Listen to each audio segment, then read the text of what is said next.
Hello, and welcome to Toledo Cars, the channel where I review cars driven and owned by everyday people in Toledo, Ohio. This is the channel's very first video, and I intend to put out a new video every 2 weeks, so please be sure to like and subscribe. On this first episode of Toledo Cars, I review my very own Jeep Wrangler. I purchased this Jeep last year, after being in the market for some time. Most of the Jeeps I saw were either too expensive or too rusty.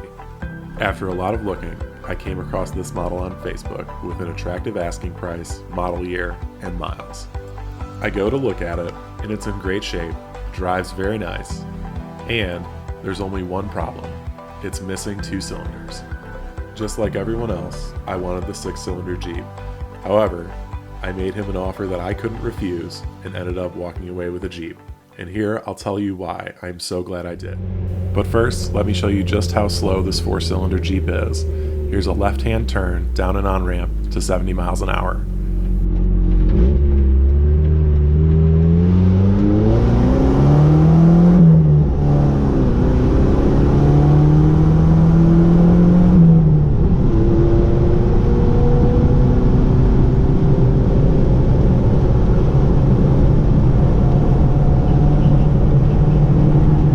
As you can see, it's not winning drag races anytime soon. But that's not what I bought a Jeep for. No, I bought a Jeep to go off-road where other vehicles struggle to go. And when the pavement stops, the 2.5-liter 4-cylinder engine becomes a boon rather than a burden. And here's the technical reasons why. The 4-cylinder SE is over 200 pounds lighter than the Sahara of the same year, and almost 160 pounds lighter than the Sport. And all that lost weight is right over the front axle, where it makes it easier to get up and over obstacles. Additionally, the 4-cylinder comes with a 4.1-to-1 axle ratio, giving it lower gearing at the axles than every other Jeep except for the Rubicons. The combination of lighter weight and lower gear ratios make this Jeep punch well above its weight class off-road. Let's take this hill climb as an example. Here's a newer Jeep, it's more expensive, it has bigger tires, it has a huge lift, and it's not going to make it.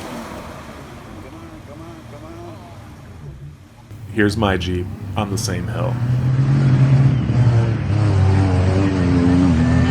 Oh, he just like fucking loved this guy.